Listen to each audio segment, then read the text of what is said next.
BDR বিদ্রোহের পরিকল্পনাকারীদের ফাঁসি চান সাবেক সেনা কর্মকর্তা আব্দুল্লাহ হিল আমান আজমি। সকালেই জাতীয় প্রেস ক্লাবে ভার্চুয়াল সংবাদ সম্মেলনে তিনি এ দাবি জানান। এই সময় ছাত্র জনতার আন্দোলনের যোদ্ধাদের রাষ্ট্রীয় খেতাব দেওয়ার আহ্বান জানান তিনি। অভিযোগ করেন, গোলাম আজমের ছেলে হওয়ায় ও ভারতের অন্যায়ের প্রতিবাদ করায় হাসিনা সরকার তাকে আয়নাঘরে রেখেছিল। জাতীয় প্রেস ক্লাবে মঙ্গলবার সকালে ভার্চুয়াল সংবাদ সম্মেলনে যুক্ত হন সাবেক ব্রিগেডিয়ার জেনারেল আব্দুল্লাহ হিল আমান আজমি। ধানমন্ডির একটি হাসপাতালে চিকিৎসাধীন অবস্থায় দেয়া বক্তব্যে তুলে ধরেন বিভিন্ন বিষয়। আমার চোখ এত জোরে বাচ্চা, চোখের মনি মনে ফেটে যাচ্ছে। শেখ হাসিনা সরকারের আমলে অনেক সেনা কর্মকর্তাকে হত্যা ও গুম করা হয়েছে বলে অভিযোগ করেন তিনি। বিডিআর বিদ্রোহের মাস্টারমাইন্ডদের ফাঁসি দাবি করেন।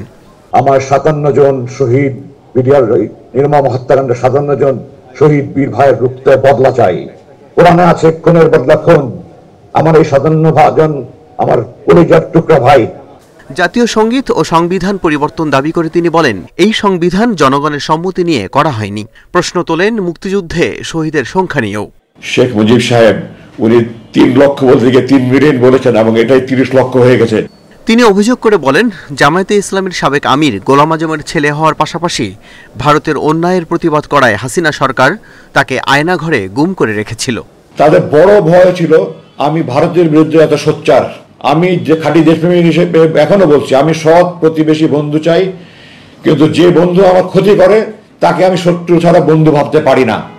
শিক্ষার্থী জনতার আন্দোলনের শহীদ, আহত সম্মুখ সারির যোদ্ধাদের বীরশ্রেষ্ঠ, বীর বিক্রম সহ স্বাধীনতা যুদ্ধের মতোই খেতাব দেওয়ার আহ্বান জানান আব্দুল্লাহ হিল আমান আজমি।